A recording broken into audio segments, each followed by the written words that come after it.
SEO, I think it's not completely undervalued, but I think people don't always realise it's important as it is, because if your site is really well optimised, then actually that has an impact on your paid media search, because the better quality your site is, the less you're going to spend per click to be at the top of the rankings. So actually by investing in SEO in the long term is actually going to benefit your other channels anyways.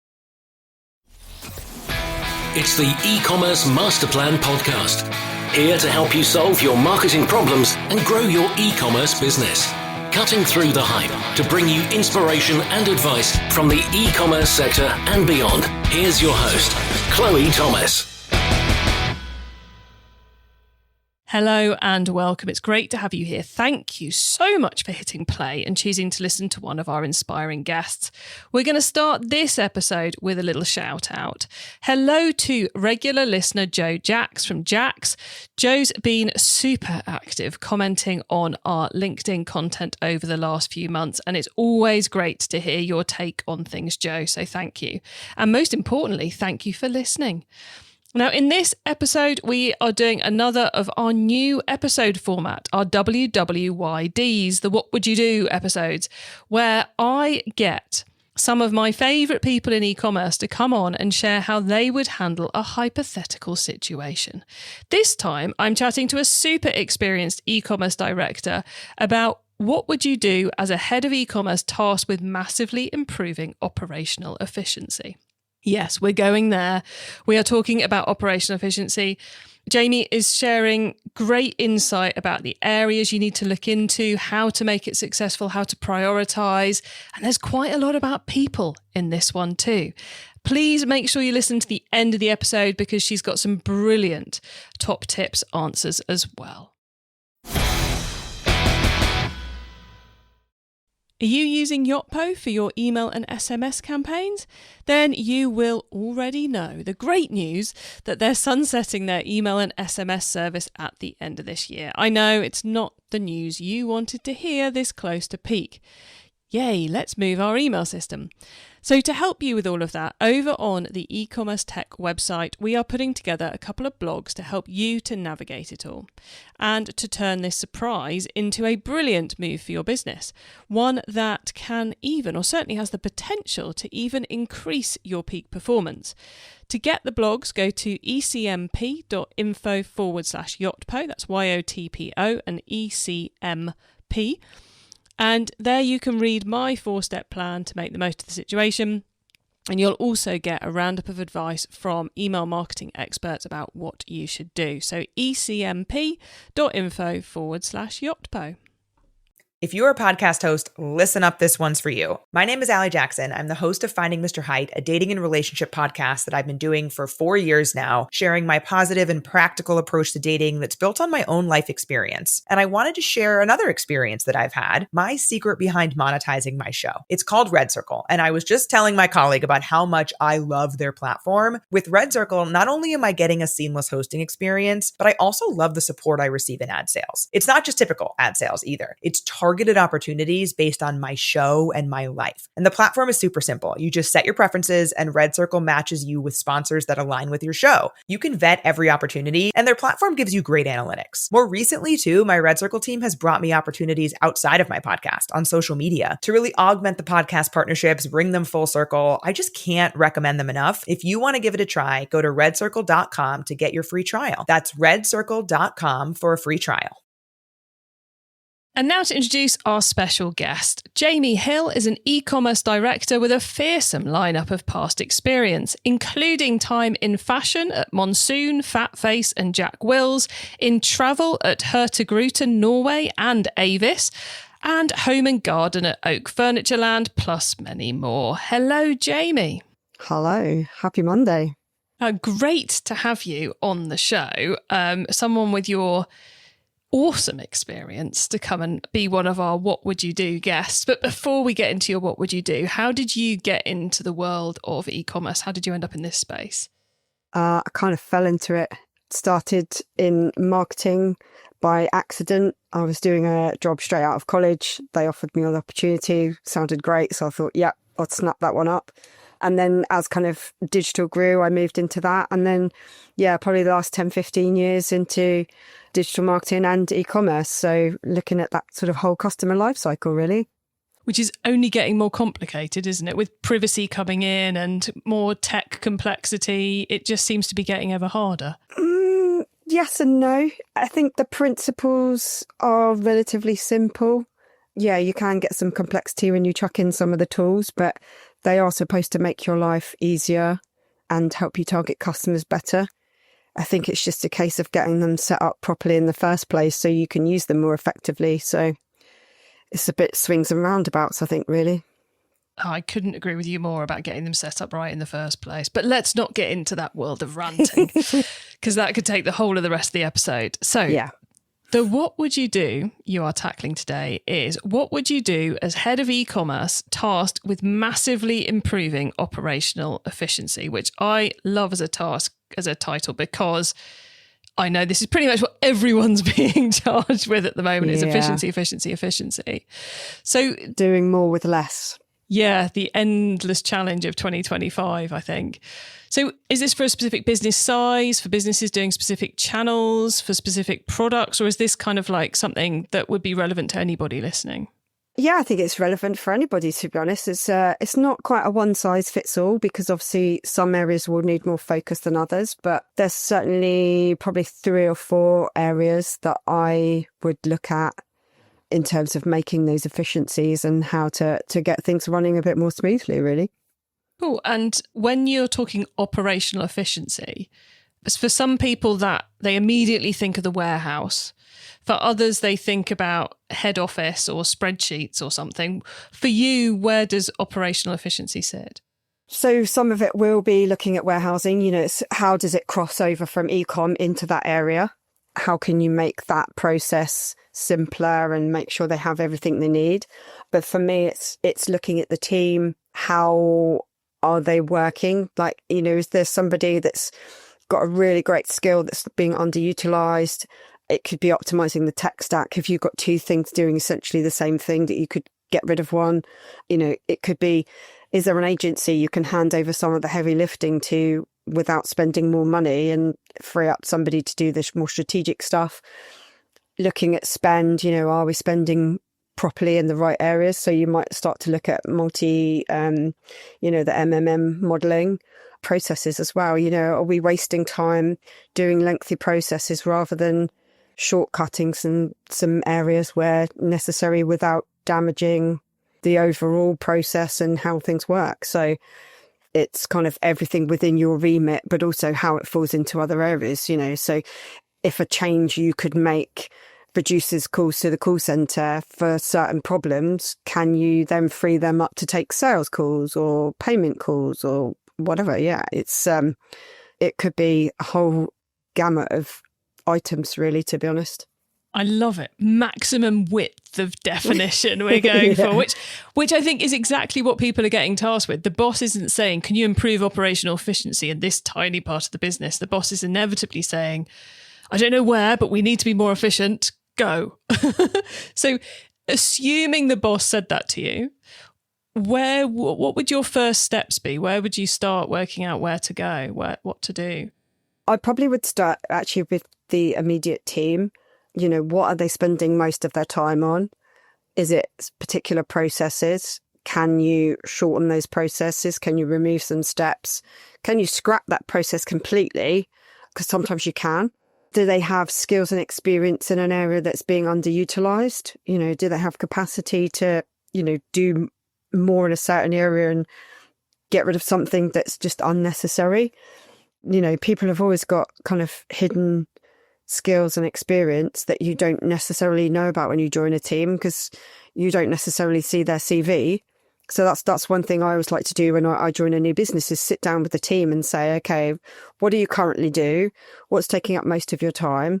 What potentially could we get rid of? What do you want to be doing?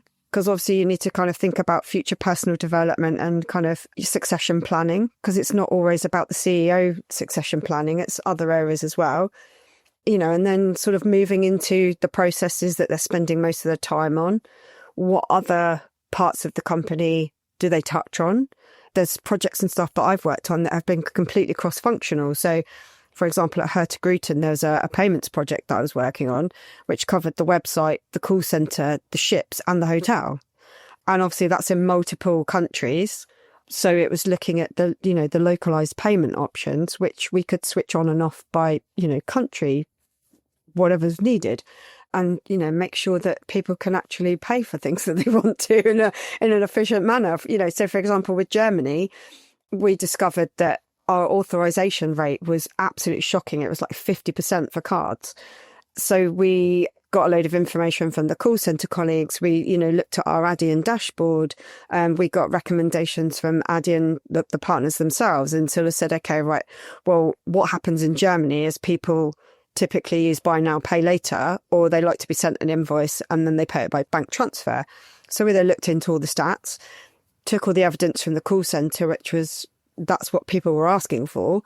So we did a mini business case, literally within sign off to live. It was about 2 weeks. And within a week, we'd gone from 50 to 85% authorization.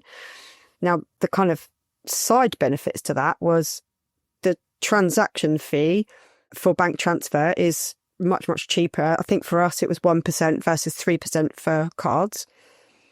Less calls to the call centre because there's less people calling in saying, I can't pay for my cruise.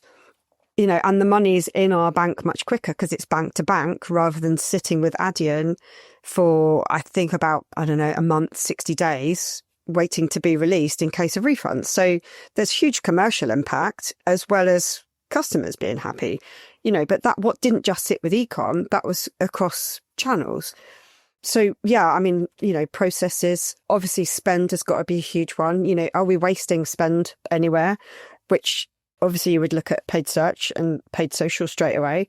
Are we wasting money there when we could be improving our SEO, for example? Are we paying agencies too much money? Obviously, I'm not saying scrap them because there are benefits to them.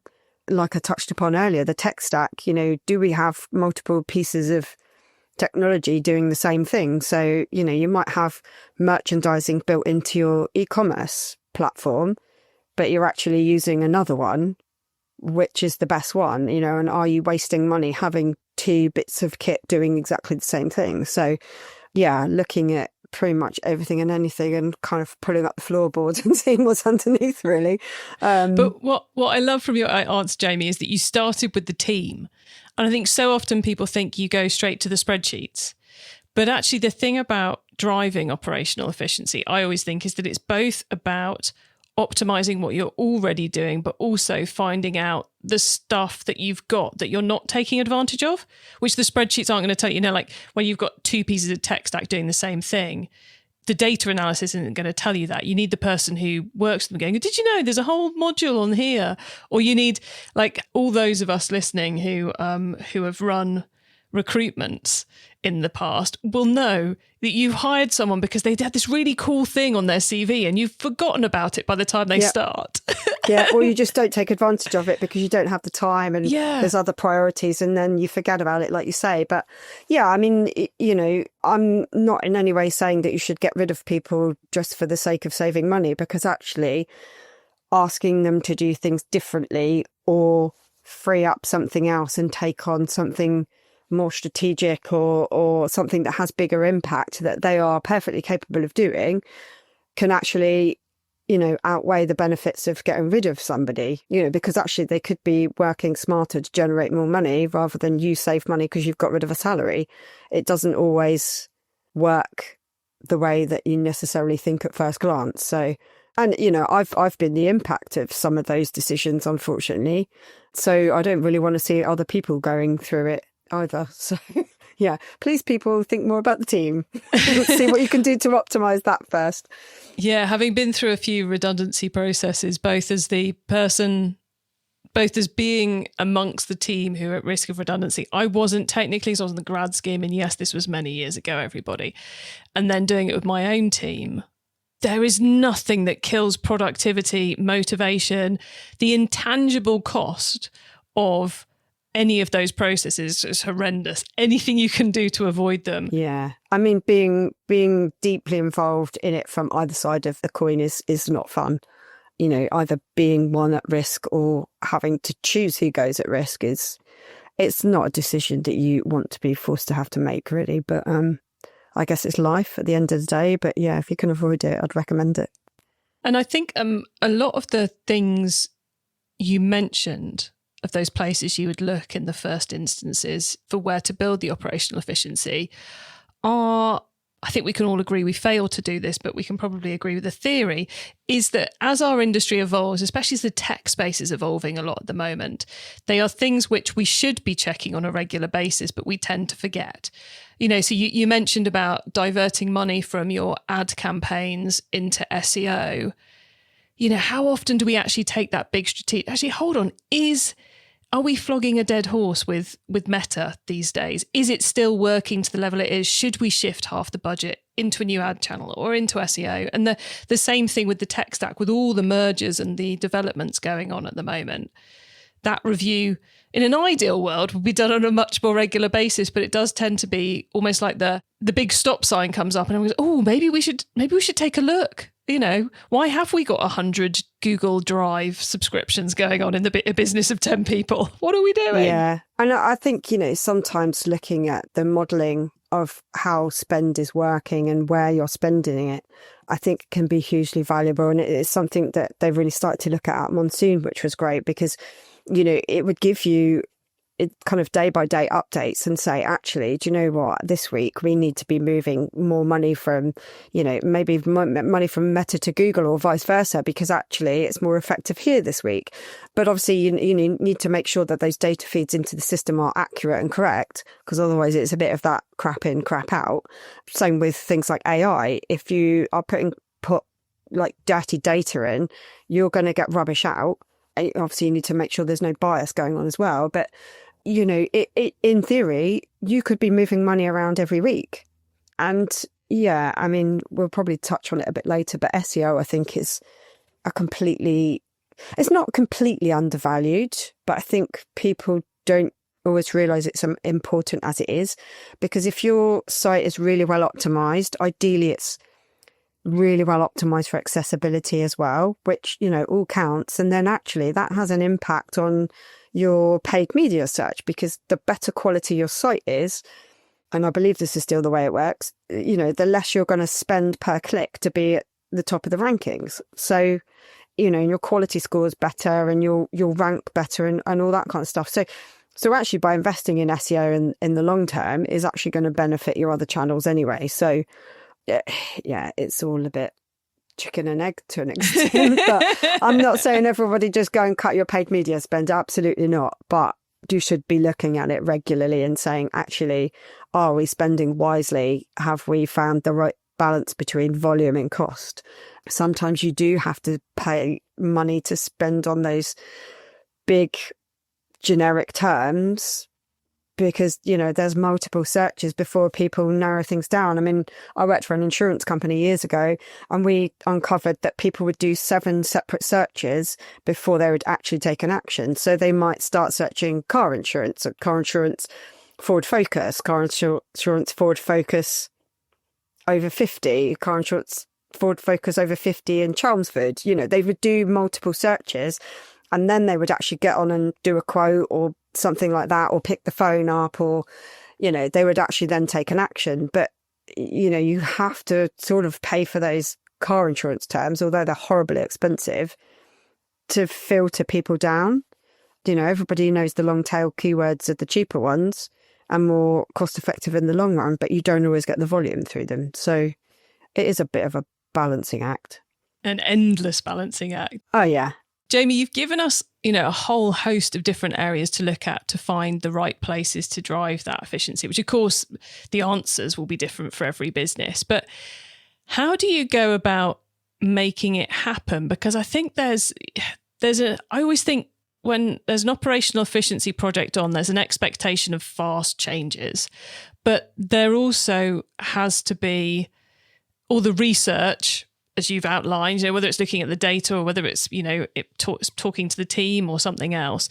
And there also has to be some element of sign off or agreement on, because there are only so many hours in a day. So you have to decide what to prioritise. So how do you go about both making sure you're doing the right things, the due diligence, I suppose, part of it, but also making impact fast, which I think are the kind of the two competing aims of an operational efficiency project. Yeah, I mean, obviously, sometimes you don't actually need sign off because sometimes the smallest tweaks can have a huge impact. So, just cutting out 3 steps in a process, could save you a couple of hours, meaning you've got more time to do other things. So it's not always about getting sign off. Sometimes, you can come in and go, right, okay, well, I need to overhaul X, Y, Z. And, whoever you're reporting into, it might just give you free rein to do that. So if you're lucky. Sometimes, you might need to say, look, I found this opportunity. I've been here 5 minutes. If I make this change, what does that mean for X, Y, Z?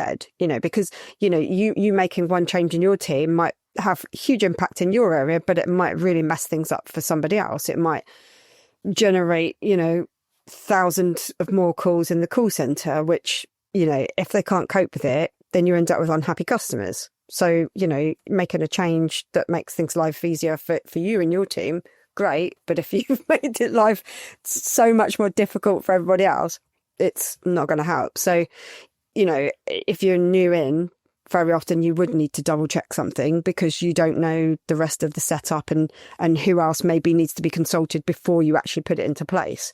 In terms of, what would you prioritise? Again, it's a balance of quick wins as opposed to what's going to deliver the biggest impact, because the quick win might deliver the biggest impact, but actually the biggest impact might be delivered by something that takes a couple of weeks to do. You do need to have enough information and facts to hand before you make those decisions. But then, as I say, a lot of that comes from having conversations. So a lot of it stems down to communication.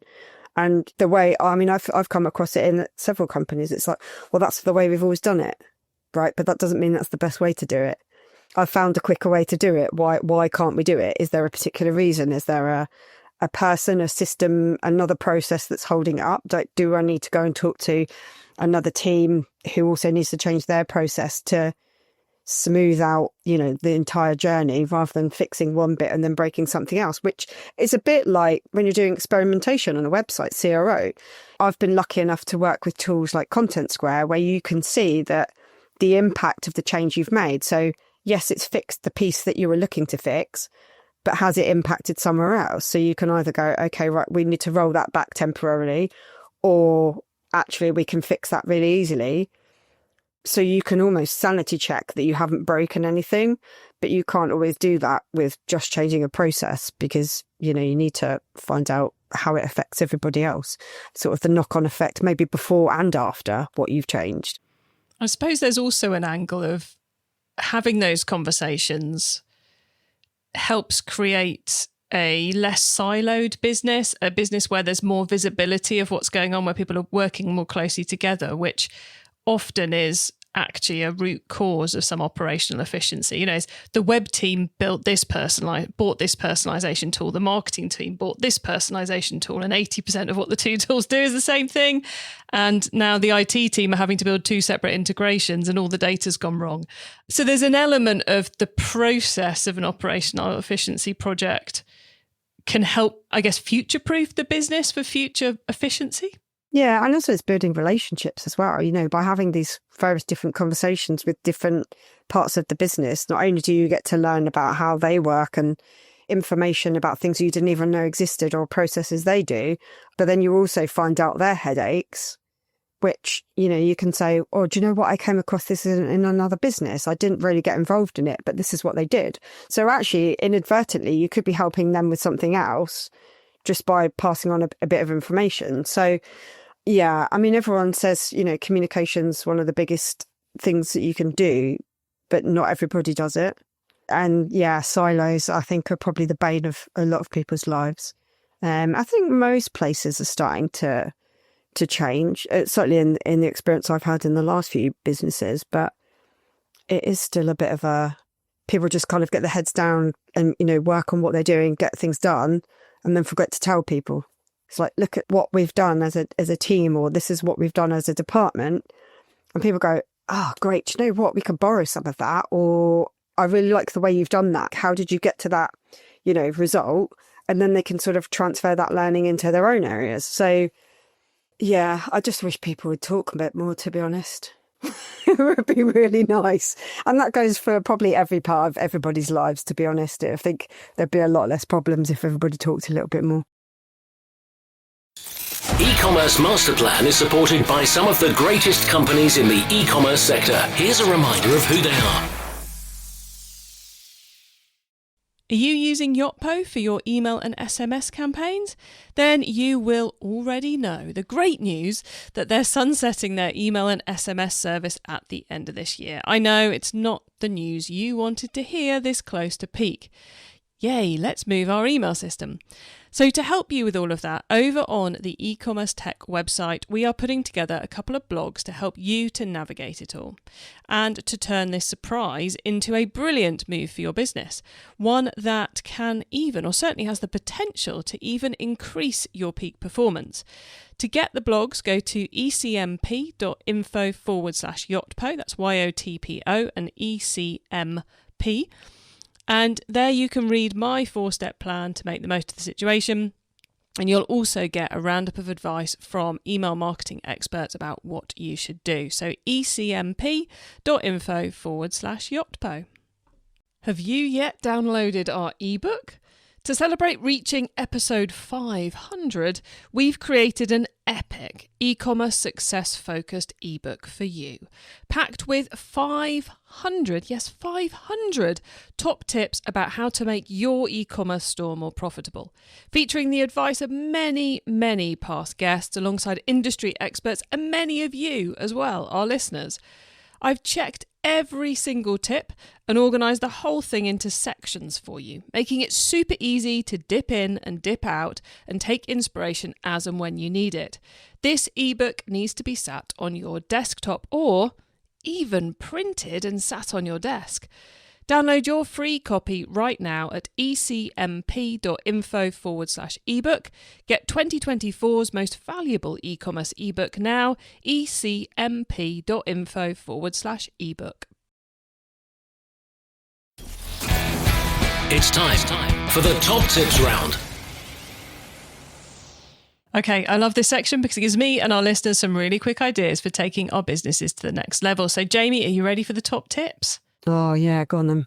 Okay, the book top tip. If everyone listening to this podcast agreed to take Friday off and read a book to make their business better, which book would you recommend? And you've already waved this at me via the video call, so I'm fascinated to know what it is. So it's probably not what you would actually think. So it's by Ed Catmull, who is one of the founders of Pixar. And it's called Creativity Inc. And like I said to you earlier, I don't write in books. They are pretty sacred. But I've got little bookmarks and I've underlined so much stuff in here. It's absolutely, crazy. I mean, here's just one sentence. As always, how feedback is worded is crucial. Super simple. But, it's how you phrase it. Like, is it constructive criticism or is it you did this wrong and that's what's broken that? Rather than, next time you do this, could you think of a better way to do it? Because unfortunately, it's, messed something up for someone else. Being able to give that feedback without judgment. Just, really, there's such great stuff in here. Do not become attached to your ideas. Jamie, before we lose you to the book, listeners, you can't see her right now, but she is beaming, flicking through the book, which you can probably hear, and she's put glasses on in order to actually be able to read it. So I've got the wrong contact lenses in today. So I think I love that recommendation, partly because you're so passionate about it, but also I love the fact that we've been talking about operational efficiency, and the book recommendation is Creativity Inc., which almost feels like they don't connect, but they're so interlinked. Yeah, they absolutely do, because there is a lot of stuff about processes, but it's also the human process of like how you think about things and how people become attached to their ideas. So when you try and add to it and make it bigger and better, people get really upset because it then doesn't become their idea. So yeah, there's all sorts of really cool stuff in there. And I haven't actually finished reading it yet because I've gone back and scribbled all over it. But I think most people know and like at least one or two Pixar films. So There's plenty of stories about how they came about some of the stories and how long they worked on certain things and how they fixed what they saw as the problems in it to, make this actually really cool package at the end of it. So yeah, it's not a typical boring business book. It's quite fun. And yeah, there's tons of stuff in it that you could almost open a page and find, something to make you think differently in there. It's cool. I love that. Okay, the traffic top tip. Which marketing method do you either prize above all others or think doesn't get the press it deserves?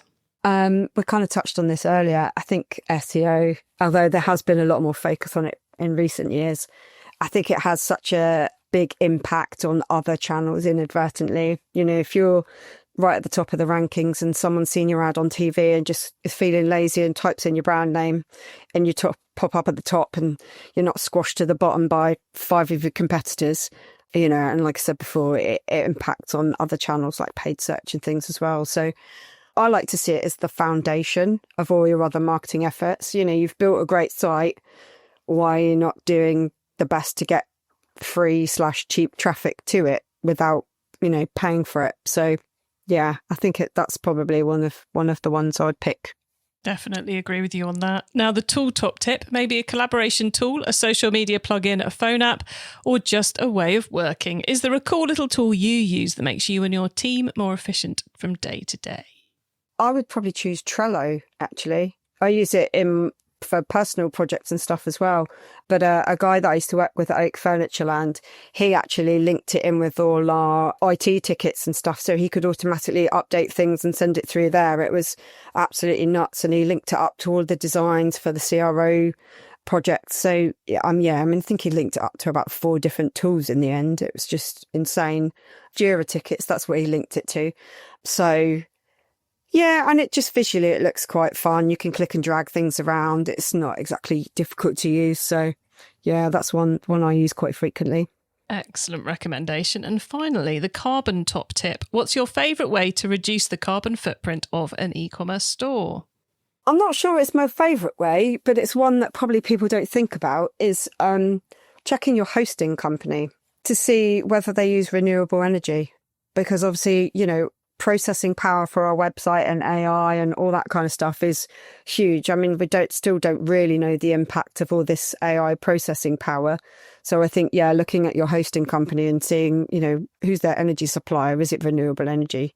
That's a huge way to kind of cut down on your carbon footprint. I love that one. It's a once and done as well.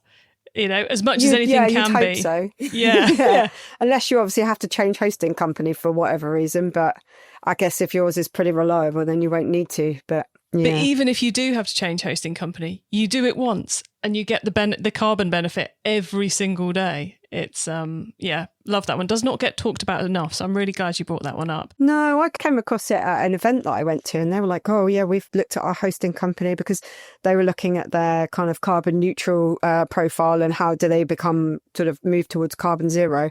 And that was literally one of the things that they said and it's really kind of stuck with me.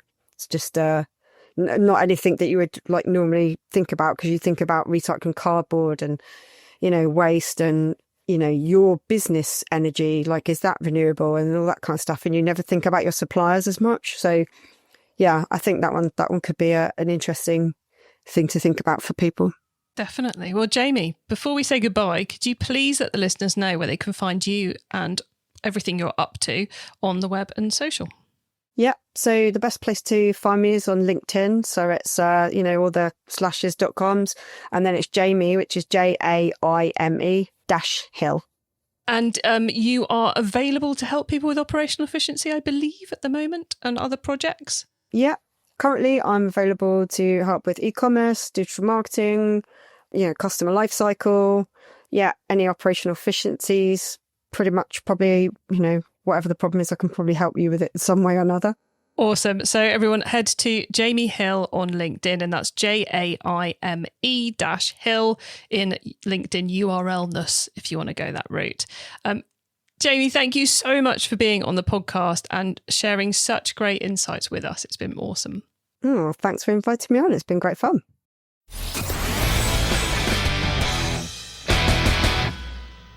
What great insights from Jamie there. Really love talking to her about that. I think it's really fascinating how you think ops and efficiency and you don't necessarily think it starts with the people, but the theme throughout everything Jamie took us through there was it's all about the people and their skill sets and their hidden talents and their experience of the job. You know, if you want to find where the waste is, I bet your people already know. And then building those relationships cross-team, cross-company, so you've got that future-proofed element. So if you want help with that kind of stuff, do get in contact with Jamie. I know she's currently looking for permanent or contract roles. Or at least she was when we were recording this. She may have been snapped up by now. But either way, get in contact with her if you want help with that kind of thing. Now, to get your hands on the notes from this episode, including the top tips and the links to what we mentioned, then head over to ecommercemasterplan.com. You can also use our direct episode short links. Just put ecmp.info/the number of this episode into the URL bar and you'll be redirected straight to the right episode page. And when you get to the website, go on. Add yourself to our email list. You know you want to get our newsletter too. Now, if you like this episode, then make sure you check out episode 561, which is our very first ever What Would You Do? Which is, what would you do if you were to take over an e-commerce business in the 10 to 25 million pound range? Fascinating chat, that one. Well worth a listen.